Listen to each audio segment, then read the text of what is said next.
അഫ്ഗാനിലെ ഏറ്റവും കൂടുതൽ എയ്ഡുകൾ എത്തിച്ചിട്ടുള്ളത് ഇന്ത്യ ആയിരിക്കും.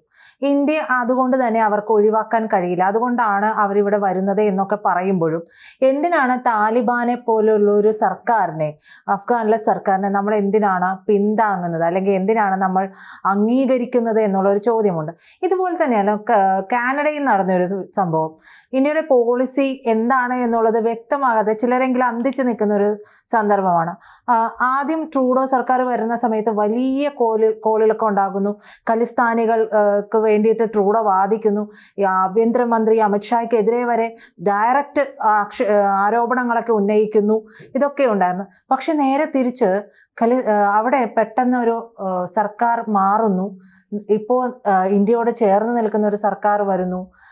ഈ പറയുന്ന ഖലിസ്ഥാനികൾ അവിടെ ഉണ്ട്, അതായത് ആ തീവ്രവാദം ഇവിടെ ക്ലച്ച് പിടിച്ചു പോയിട്ടുണ്ട് എന്നെങ്കിലും അവർക്ക് സമ്മതിക്കേണ്ടി വരുന്ന ഒരു സാഹചര്യമുണ്ട്. ഈ രണ്ട് സ്ഥലങ്ങളിലും നമ്മൾ നോക്കുമ്പോൾ ഇന്ത്യയുടെ പോളിസി എന്താണെന്നുള്ളത് ചിലർക്കെങ്കിലും അത് വ്യക്തമായിട്ട് മനസ്സിലാവാതെ പോകുന്നുണ്ട്.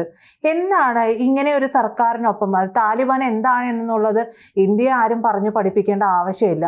പിന്നെ എന്തിനായിരിക്കാം ഇങ്ങനെ ചേർന്നത്? നമ്മൾ പറയുന്നുണ്ട് അവരെ കൊണ്ട് നമുക്ക് ആവശ്യമുണ്ട്, പലതരത്തിലുള്ള കിംവദന്തികളൊക്കെ വരുന്നുണ്ട്. സത്യത്തിൽ ഈ രണ്ട് രാഷ്ട്രങ്ങളിലും എന്താണ് സംഭവിച്ചിട്ടുണ്ടാവുക? ഈ കാനഡ ഒരു കാലഘട്ടത്തിൽ ഇന്ത്യയോട് ഏറ്റവും കൂടുതൽ വ്യാപാര ബന്ധങ്ങൾ പുലർത്തിയിരുന്ന ഒരു രാജ്യമാണ്. പക്ഷെ പിന്നീട് ഈ അടുത്ത കാലത്ത് നേരത്തെ പറഞ്ഞതുപോലെ ട്രൂഡോ ഗവൺമെൻറ് വന്ന സമയത്ത് ഒരു കാനഡ ഒരു ഇന്ത്യ വിരുദ്ധ മനോഭാവം എന്നുള്ള നിലയിലാണ് കുറേ കാലം അവരുടെ പല പ്രസ്താവനകളും, ഗവൺമെൻറ്റിൻ്റെ പ്രസ്താവനകൾ, നയം, അതെല്ലാം ശ്രീ നരേന്ദ്രമോദിക്കെതിരെ, BJP ഗവൺമെൻറ്റിനെതിരെ, ശ്രീ അമിത്ഷയ്ക്കെതിരെ ഒക്കെ നിരന്തരമായി നേരിട്ട് അവർ ആരോപണങ്ങൾ ഉന്നയിച്ചിട്ടുണ്ട്.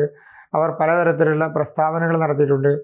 ഇന്ത്യയുടെ കൈയുണ്ട് കാനഡയിലെ പല പ്രവർത്തനങ്ങൾക്കും എന്ന് പറഞ്ഞവർ ആക്ഷേപം ഉന്നയിച്ചു.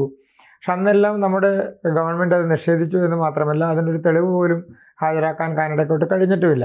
അപ്പോൾ കനേഡിയൻ ഗവൺമെൻറ്റിനെ സംബന്ധിച്ച് അവർ ഉന്നയിക്കുന്ന ആരോപണങ്ങൾ അവരുടെ ആഭ്യന്തര കാര്യത്തെ അത് ഇന്ത്യയുടെ മേൽ കെട്ടിവെക്കുക എന്നുള്ളൊരു നയമാണ് അന്ന് അവർ സ്വീകരിച്ചത്. പ്രത്യേകിച്ച് ട്രൂഡോ ഒരു ഭരണാധികാരി എന്നുള്ള നിലക്കാണ് അദ്ദേഹം ചെയ്തത് ഒരു ഇന്ത്യ വിരുദ്ധ മനോഭാവത്തോടു കൂടി പല പ്രശ്നങ്ങളെയും നേരിടുക എന്നുള്ളതാണ്. അതിൻ്റെ ഒരു പരിണിത ഫലം എന്നുള്ള നിലയ്ക്ക് കുറേ കാലം കനേഡിയൻ ഗവൺമെൻറ്റിന് പലതരത്തിലും അവിടുത്തെ ആഭ്യന്തര സുരക്ഷയുമായി ബന്ധപ്പെട്ടുകൊണ്ടുള്ള പ്രശ്നങ്ങളെല്ലാം നേരിടേണ്ട ഒരു സാഹചര്യമുണ്ടായി.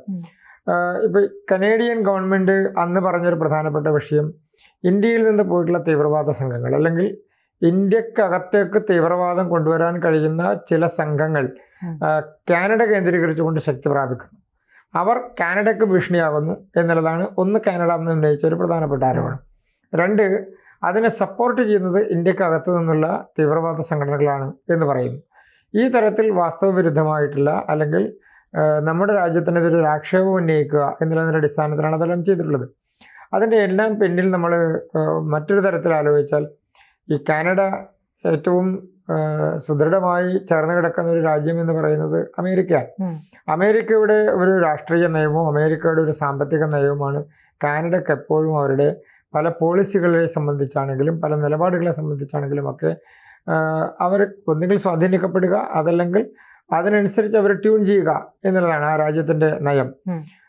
ഇപ്പം ഇന്ത്യക്ക് അകത്തേക്ക് കടന്ന് ഏതെങ്കിലും തരത്തിലുള്ള ഒരു ആരോപണം ഉന്നയിക്കണം, അതായത് ഇന്ത്യയുടെ ആഭ്യന്തര കാര്യവുമായി ബന്ധപ്പെട്ടുകൊണ്ടൊരു ആരോപണം ഉന്നയിക്കണം, ഇന്ത്യൻ ഭരണകൂടത്തിനെ അസ്ഥിരപ്പെടുത്തണം എന്ന് വിചാരിക്കുന്ന അമേരിക്കയെ സംബന്ധിച്ച്, അതല്ലെങ്കിൽ ഇന്ത്യയെ ലോകത്തിൻ്റെ മുൻപിൽ മറ്റൊരു മുഖത്തിലേക്ക് കൊണ്ടുവരണം എന്ന് അമേരിക്ക ചിന്തിക്കുന്നതിൻ്റെ ഒരു ഭാഗമായിരിക്കാം ഇത്തരത്തിൽ ആരോപണങ്ങൾ ഉന്നയിച്ചതിൻ്റെ എല്ലാം പിന്നിലുള്ള ഒരു വികാരം അതായിരിക്കാം.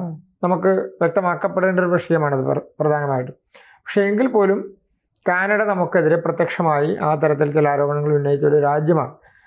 പിന്നീട് നാം കാണുന്നത് ഈ കാനഡയിൽ തന്നെ വലിയ തരത്തിൽ ആഭ്യന്തരപരമായിട്ടുള്ള ഭരണപരമായിട്ടുള്ള പ്രശ്നങ്ങൾ ഉണ്ടാവുകയും ട്രൂഡോക്ക് രാജിവെക്കേണ്ടി വന്നു. പിന്നീട് ഭരണകൂടം മാറി, പിന്നീട് വീണ്ടും അവിടെ ഭരണമാറ്റമുണ്ടായി. പക്ഷേ ഇപ്പോൾ നമ്മൾ കാണുന്നത്, ഇപ്പോൾ കനേഡിയൻ മിനിസ്റ്റർ കഴിഞ്ഞ ദിവസം വിദേശകാര്യമന്ത്രി ഇവിടെ വന്നിട്ട് പോയിട്ടേ ഉള്ളൂ. കഴിഞ്ഞ 2 ദിവസങ്ങൾക്ക് മുൻപാണ് അവരുടെ സന്ദർശനം. 2 ദിവസത്തോളം അവർ പ്രധാനമന്ത്രി അടക്കമുള്ള ആളുകളുമായി ചർച്ചകൾ നടത്തുകയൊക്കെ ചെയ്തിട്ടുള്ളത്. അപ്പോൾ കാനഡ കുറച്ചുകൂടി അവരുടെ നേരത്തെ ഉണ്ടായിരുന്ന ഒരു നയത്തിലേക്ക് തിരിച്ചു പോകുന്നു എന്ന് വേണം കാണാൻ. ഇത് കാനഡയുടെ മാത്രം പ്രശ്നമല്ല. ഇന്ത്യ വിരുദ്ധ മനോഭാവം പുലർത്തിയിരുന്ന പല രാജ്യങ്ങളുമുണ്ട്. പല രാജ്യങ്ങളും ആ നിലപാടുകളും സ്വീകരിച്ചിട്ടുണ്ട്. ഉദാഹരണത്തിന് ബംഗ്ലാദേശിൽ അടുത്ത കാലത്ത് എത്രയോ വലിയ തർക്കങ്ങളും പ്രശ്നങ്ങളും തീവ്രവാദ സംഭവങ്ങളും സംഘടനകളും ഒക്കെ ശക്തി പ്രാപിച്ചതിൻ്റെ ഭാഗമായിട്ടാണ് ബംഗ്ലാദേശിൽ ഒരു വലിയ ഭരണമാറ്റമുണ്ടായത്. കലിദാസിയെ മാറുകയും കലിദാസിയക്കെതിരെ വലിയ പ്രക്ഷോഭം നടക്കുകയും അവരെ അവിടെ നിന്ന് നിഷ്കാസനം ചെയ്യുകയൊക്കെ ചെയ്തതിന് ശേഷം ഒരു ഭരണകൂടം വന്നില്ലേ. പക്ഷെ ഭരണകൂടത്തിന് നിലനിൽക്കാൻ കഴിയാത്തത്രയും പ്രശ്നങ്ങളിലേക്ക് വീണ്ടും ആ ഭരണകൂടം പോവുകയാണ്. അപ്പോൾ എല്ലാവരും സർവ്വസമ്മതരായി ഒരു ഇന്ത്യ വിരുദ്ധ മനോഭാവത്തോടു കൂടി കൊണ്ടുവന്ന ഒരു ഭരണകൂടമാണ്. ആ ഭരണകൂടത്തിന് നിലനിൽക്കാൻ കഴിയാത്ത സാഹചര്യം ഉണ്ടാകുന്നു. അപ്പോൾ ഈ അന്ന് ഇപ്പോൾ താങ്കൾ ചോദിച്ചതുപോലെയുള്ള ഒരു പ്രധാനപ്പെട്ട വിഷയം, ഇങ്ങനെയുള്ള കാര്യങ്ങളിൽ ഇന്ത്യ ഗവൺമെൻറ് എന്തെങ്കിലും ഒരു റോൾ എടുക്കുന്നുണ്ടോ എന്നുള്ളതൊരു പൊതു ചർച്ചയുടെ ഭാഗമാണല്ലോ. സ്വാഭാവികമായും പല സാമൂഹ്യ മാധ്യമങ്ങളിലും അത് ചർച്ച ചെയ്യപ്പെടുന്നു, വ്യക്തികൾ ചർച്ച ചെയ്യുന്നു, ഇതൊക്കെ നടക്കുന്നുണ്ട്. പക്ഷെ ഔദ്യോഗികമായി നമ്മുടെ ഗവൺമെൻറ് ഈ തരത്തിലൊരു കാര്യത്തിലും ഡയറക്റ്റായി നമ്മുടെ ഗവൺമെൻറ്റിനൊരു ബന്ധവുമില്ല എന്നുള്ളത് പലപ്പോഴും നമ്മൾ തള്ളിക്കളഞ്ഞിട്ടൊരു വസ്തുതയാണ്. അങ്ങനെ തന്നെയാണ് നമ്മുടെ ഔദ്യോഗികമായിട്ടുള്ള സംവിധാനവും. ഇപ്പോൾ അഫ്ഗാനിസ്ഥാനെ കണക്കാക്കി കഴിഞ്ഞാൽ അഫ്ഗാനിസ്ഥാൻ ഒരു ഘട്ടത്തിൽ സമ്പുഷ്ടമായിട്ടുള്ള ധാതു ലവണങ്ങളുള്ള ഒരു രാജ്യമാണ് ഈ അഫ്ഗാനിസ്ഥാൻ എന്ന് പറയുന്നത്. ഏറ്റവും കൂടുതൽ ധാതുക്കളുള്ള രാജ്യങ്ങളിലൊന്നാണ് അഫ്ഗാനിസ്ഥാൻ. പ്രത്യേകിച്ച് ഖനനം നടത്തിക്കഴിഞ്ഞാൽ ഇന്ന് ഏറ്റവും ശക്തമായിട്ടുള്ള സാമ്പത്തിക ശക്തിയായി മാറാൻ കഴിയുന്ന ഒരു രാജ്യമാണ് അഫ്ഗാനിസ്ഥാനകത്ത് അത്രയും വലിയ ധാതു സമ്പത്തുണ്ട് എന്നാണ് കണക്കാക്കപ്പെടുന്നത്. അപ്പോൾ അമേരിക്ക ഒരു ഘട്ടത്തിൽ കണ്ണുവച്ചിരുന്നത് ഈ ധാതു സമ്പത്തിലാണ്. അഫ്ഗാനിസ്ഥാനെ തീവ്രവാദത്തിൻ്റെ ഭാഗമാക്കി മാറ്റി ആ തീവ്രവാദത്തിലൂടെ ഉണ്ടാകുന്ന പ്രശ്നങ്ങൾ മുതലെടുത്തുകൊണ്ട് അഫ്ഗാനിസ്ഥാൻ്റെ ധാതു സമ്പത്തിനെ മുഴുവൻ കൊള്ളയടിക്കുക എന്നുള്ളൊരു ഒരു സാമ്പത്തിക നയം അമേരിക്ക ഒരു പക്ഷേ പിന്നിൽ കണ്ടിട്ടുണ്ടാകണം. പക്ഷെ ഇന്നതൊന്നും വിലപ്പോകുന്നില്ല. അഫ്ഗാനിസ്ഥാൻ അവരുടെ നേരത്തെ ഉണ്ടായിരുന്ന ഒരു നയത്തിൽ മാറ്റം വരുത്തിയിരിക്കുന്നു. അഫ്ഗാനിസ്ഥാനിൽ നിന്ന് തീവ്രവാദ സംഘടനകൾ മറ്റ് പല രാജ്യങ്ങളിലേക്കും പോയി, പ്രത്യേകിച്ച് പാകിസ്ഥാൻ അടക്കമുള്ള രാജ്യങ്ങളിലേക്ക് പോയി അവിടെ അവരുടെ ഒരു താവളമുണ്ടാക്കി അല്ലെങ്കിൽ അവരുടേതായിട്ടുള്ള ഒരു കേന്ദ്രങ്ങളുണ്ടാക്കി ആ സ്ഥലത്തെ പ്രധാനപ്പെട്ട സംവിധാനങ്ങളെയെല്ലാം നിയന്ത്രിക്കുന്ന ഒരു തരത്തിലേക്ക്, ഒന്നുകിൽ ഭരണ സംവിധാനത്തിന് അതല്ലെങ്കിൽ യുവാക്കളായിട്ടുള്ള ആളുകളെ അവരുടെ സംഘടനകളിലേക്ക് ആകർഷിച്ചു കൊണ്ടുവന്ന് മറ്റ് രാജ്യങ്ങൾക്കെതിരെ യുദ്ധം നയിക്കുക. ഇതിൻ്റെ എല്ലാം പിന്നിൽ ഒരു എലമെൻ്റ് ഉണ്ടായിരുന്നത് ഒരു മതപരമായ എലമെൻ്റ് അതിൻ്റെ ഇടയിലെല്ലാം കലർത്തിയിരുന്നു. അതിൽ നിന്നാണല്ലോ സ്വാഭാവികമായും തങ്ങളുടെ മതത്തെ സംബന്ധിച്ച് തങ്ങളുടെ വിശ്വാസ പ്രമാണങ്ങളെ സംബന്ധിച്ച് അത് സംരക്ഷിക്കാനുള്ള ഒരു മേഖലയായിട്ടാണ് ഇതെല്ലാം കണക്കാക്കപ്പെട്ടിരുന്നത്. പക്ഷേ ഇന്ന് അതെല്ലാം മാറിയിരിക്കുന്നു. അതെല്ലാം ഒരു വികസനത്തിൻ്റെ പാതയിലേക്ക് മാറുകയാണ്. ഇപ്പോൾ അഫ്ഗാനിസ്ഥാനിൽ പല വികസന പദ്ധതികൾക്കും ഇന്ത്യ തുടക്കം കുറിക്കുകയാണ്. അഫ്ഗാനിസ്ഥാനെ സഹായിക്കുകയാണ് ആ കാര്യത്തിൽ. അഫ്ഗാൻ്റെ ജനാധിപത്യ സംവിധാനത്തിലേക്ക് തിരിച്ചു പോകണമെന്നുള്ളൊരു കാഴ്ചപ്പാടിലേക്ക് ഇന്ത്യയുടെ ഒരു നിലപാട് വരികയാണ്. ഒപ്പം തന്നെ താലിബാൻ ഭരണകൂടമാണ് നിലവിലവിടെ ഉള്ളത് എന്ന് പറയുമ്പോൾ പോലും തീവ്രവാദ സംഘടനകൾക്ക് വലിയ സ്വാധീനമുണ്ട് എന്നൊക്കെ ഒരു കാലഘട്ടത്തിൽ നമ്മൾ എതിർത്തിരുന്ന രാജ്യമാണ്. നമ്മളെ വളരെയധികം പ്രശ്നത്തിലാക്കിയിരുന്നൊരു ഭരണ സംവിധാനമാണ് അഫ്ഗാനിസ്ഥാൻ്റെയും താലിബാൻ്റെയൊക്കെ. പക്ഷേ അതിന്ന് മാറുകയാണ്. അവർ വികസനത്തിലേക്കും ആ രാജ്യത്തിൻ്റെ ധാതുക്കളടക്കമുള്ള കാര്യങ്ങൾ ഉപയോഗിച്ചുകൊണ്ട് ആ രാജ്യത്തിന് ഒരു സമ്പുഷ്ടമായിട്ടുള്ള വികസിത രാജ്യമായി മാറാനുള്ള സാഹചര്യം ഉണ്ടാകണം എന്നുള്ളത് ഇന്ത്യ മുന്നോട്ട് വെച്ചിട്ടുള്ളൊരു കാഴ്ചപ്പാടാണ്. നമ്മൾ പലപ്പോഴും നേരിട്ടും അല്ലാതെയും അവരെ അറിയിച്ചിട്ടുള്ളൊരു കാഴ്ചപ്പാടാണ്. അപ്പോൾ ഇന്ന് അവർ അത് തിരിച്ചറിയുന്നു. തീവ്രവാദത്തിലൂടെ അവരുടെ രാജ്യം എത്രത്തോളം ലോകരാജ്യങ്ങളുടെ മുന്നിൽ പിന്നോട്ട് പോയി, അവിടെ പട്ടിണിയാണെങ്കിലും അവർ അവികസിത രാജ്യമായിട്ട് മാറുന്നതിൻ്റെ കാര്യത്തിലാണെങ്കിലും ആ രാജ്യത്ത് ഒരു പൊതുവായിട്ടുള്ള പുരോഗതി കാണിക്കാത്തൊരു സാഹചര്യത്തിലേക്ക് മാറുന്നു എന്നുള്ളത് അവർ തിരിച്ചറിഞ്ഞു. അപ്പോൾ അവർക്ക് നിലനിൽക്കണമെങ്കിൽ അവർ ഒരു വികസിത രാജ്യമായി മാറണം, അല്ലെങ്കിൽ ഒരു പ്രധാനപ്പെട്ട സാമ്പത്തിക ശക്തിയായി മാറണം. അതിനെ അവർ അംഗീകരിക്കാൻ തയ്യാറാകുന്നു. അത് ഇന്ത്യ മുന്നോട്ട് വെക്കുന്നൊരു കാഴ്ചപ്പാടാണ്. അത് നമ്മുടെ അയൽ രാജ്യങ്ങളോട് നമ്മൾ എപ്പോഴും പുലർത്തിയിട്ടുള്ള കാഴ്ചപ്പാടാണ്.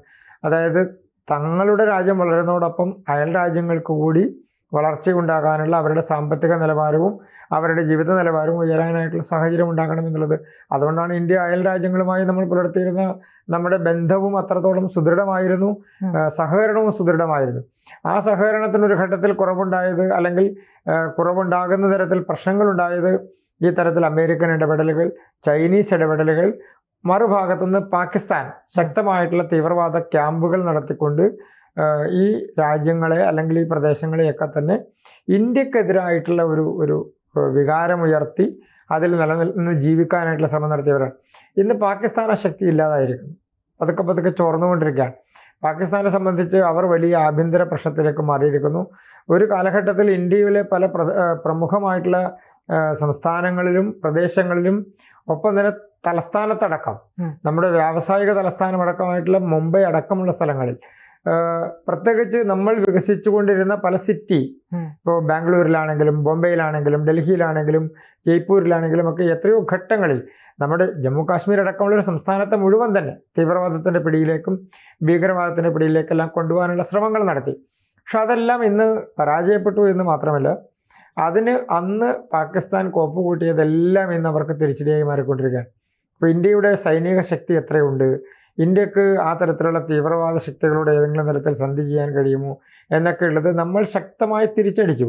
അതുമാത്രമല്ല, നമ്മൾ മുന്നോട്ട് വച്ചിട്ടുള്ള ജനാധിപത്യ സംവിധാനം അതിനെ ഉയർത്തിക്കൊണ്ടുവരിക എന്നുള്ളത്, ഒപ്പം തന്നെ ആ രാജ്യത്തിൻ്റെ വികസനത്തെ സംബന്ധിച്ച് ഇന്ന് ഇന്ത്യയുടെ സാമ്പത്തിക സ്ഥിതി എന്തായി മാറിയിരിക്കുന്നു. നമ്മൾ ലോകത്തിലെ തന്നെ 4ാമത്തെ സാമ്പത്തിക ശക്തിയായി വളർന്നിരിക്കുന്നു.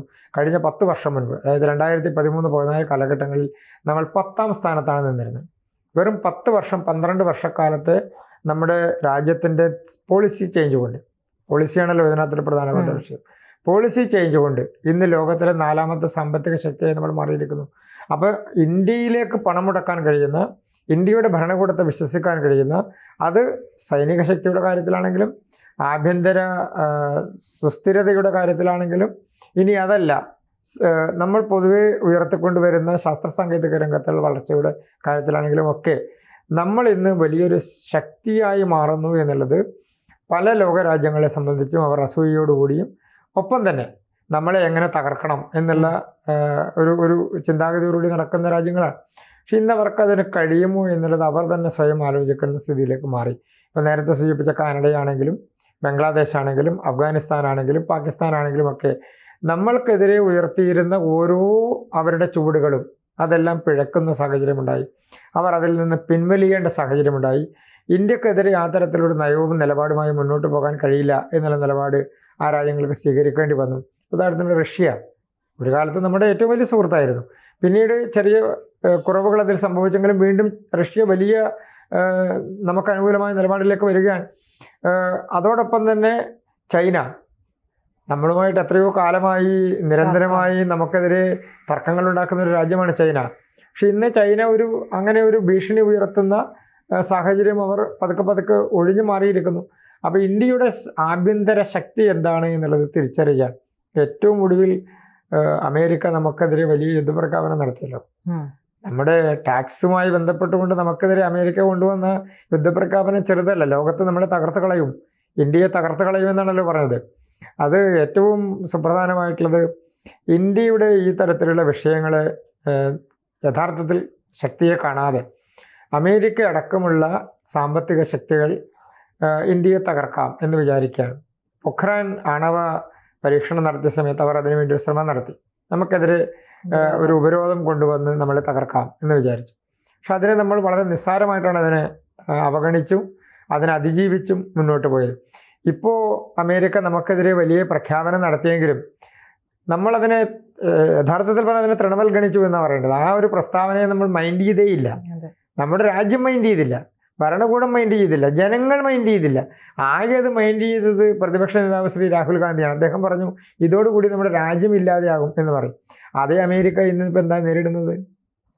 അമേരിക്ക ഇത് പറഞ്ഞ്, ട്രംപ് ഇത് പറഞ്ഞ്, അദ്ദേഹത്തിൻ്റെ രാജ്യം ഇന്ന് അത് പറഞ്ഞ് ഒരു 30 ദിവസം തികയുന്നതിന് മുൻപേ 30 ദിവസക്കാലത്തേക്ക് അവിടെ എല്ലാ സംവിധാനങ്ങൾക്കും, സർക്കാർ സംവിധാനങ്ങൾക്ക് അടക്കമുള്ള സംവിധാനങ്ങൾക്ക് മൊറട്ടോറിയം പ്രഖ്യാപിക്കേണ്ടി വന്നു. ഏതെങ്കിലും ഒരു രാജ്യത്തിന് അടുത്ത കാലത്ത് ഇത്രയും വലിയ സാമ്പത്തിക സാങ്ഷനിങ്ങിൻ്റെ ഭാഗമായി, ഉപരോധം ഏർപ്പെടുത്തുന്നതിൻ്റെ ഭാഗമായി, അതല്ലെങ്കിൽ സ്വന്തം രാജ്യത്തെ തൊഴിലിടങ്ങളിൽ നിരോധനം ഏർപ്പെടുത്തേണ്ടി വരുന്ന ഒരു വലിയ സാഹചര്യത്തിലേക്ക് അമേരിക്ക മാറുകയാണ്. അപ്പോൾ അമേരിക്കയുടെ സ്ഥിതി എന്താണ് എന്ന് ഇപ്പോൾ പതുക്കെ ബോധ്യപ്പെട്ടുകൊണ്ടിരിക്കുകയാണ് ലോകരാജ്യങ്ങളുടെ മുൻപിൽ. അവർക്ക് കുറച്ചുകൂടി കഴിയുമ്പോൾ അത് കൃത്യമായി ബോധ്യപ്പെടും. ഇപ്പോൾ ഇന്നലെ വളരെ രസകരമായൊരു പ്രസ്താവന നടത്തിയല്ലോ. റഷ്യയിൽ നിന്ന് ഇനി ഓയിൽ ഇന്ത്യ വാങ്ങേണ്ടതില്ല, അല്ലെങ്കിൽ വാങ്ങില്ല എന്ന് എന്നെ അറിയിച്ചു എനിക്ക് ഉറപ്പ് നൽകി ഇന്ത്യ എന്നാണ് ട്രംപ് പറഞ്ഞത്. പക്ഷെ ട്രംപ് ഇത് പറഞ്ഞ് 24 മണിക്കൂർ കഴിഞ്ഞിട്ടും ഇന്ത്യ അനങ്ങിയിട്ടില്ല. ഇന്ന് രാവിലെ ഇന്ത്യയുടെ വിദേശകാര്യ സെക്രട്ടറി അത് പറഞ്ഞിരിക്കുന്നു, അങ്ങനെ ഒരു ടെലിഫോൺ സംഭാഷണമേ നടന്നിട്ടില്ല. മോഡി ഭരണകൂടവും ട്രംപിൻ്റെ ഭരണകൂടവും തമ്മിൽ അങ്ങനെ ഒരു ടെലിഫോൺ സംഭാഷണമേ നടന്നിട്ടില്ല.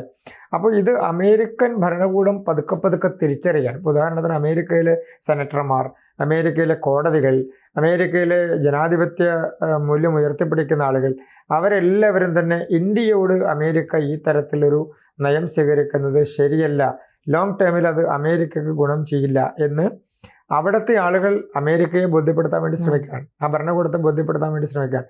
അതിന് ഏറ്റവും നല്ല എക്സാമ്പിളാണ് കഴിഞ്ഞ 2 ദിവസം മുൻപ് 14-ാം തീയതി കഴിഞ്ഞ 14-ാം തീയതി ഗൂഗിളിൻ്റെ CEO ഇന്ത്യയുമായി AI വ്യാപാരത്തിൽ വലിയ നിക്ഷേപത്തിന് അദ്ദേഹം തീരുമാനിക്കുകയും അവർ സ്ഥലം കണ്ടെത്തുകയും അതിനുവേണ്ടിയുള്ള പ്രപ്പോസൽ വെക്കുകയൊക്കെ ചെയ്തിരിക്കുന്ന അതിൻ്റെ അടിസ്ഥാനത്തിലാണ്. അപ്പോൾ അമേരിക്കയോട് ഉള്ള വിശ്വാസം അമേരിക്കക്ക് നഷ്ടപ്പെടുന്നു എന്നുള്ളതാണ്, അമേരിക്കൻ സംവിധാനങ്ങൾക്ക് നഷ്ടപ്പെടുന്നു എന്നുള്ളതാണ്. അല്ലെങ്കിൽ അമേരിക്കൻ ഭരണകൂടം പറഞ്ഞാൽ ഒരക്ഷരം മറുത്തു പറയാൻ കഴിയാത്ത, അതല്ലെങ്കിൽ മുന്നോട്ട് പോകാൻ കഴിയാത്ത സംവിധാനങ്ങൾ അതിനെ മാറ്റിവെച്ചുകൊണ്ട് ഇന്ത്യയോട് സഹകരിക്കാൻ തയ്യാറാക്കുന്നു എന്ന് പറഞ്ഞാൽ അതിനർത്ഥം അമേരിക്കൻ ഭരണകൂടത്തിലുള്ള വിശ്വാസം അത് പതുക്കെ നഷ്ടപ്പെടുന്നു. അവർ ഇന്ത്യൻ ഭരണകൂടത്തെ കുറച്ചുകൂടി വിശ്വസിക്കുന്നു എന്നുള്ള തലത്തിലേക്ക് മാറുന്നു.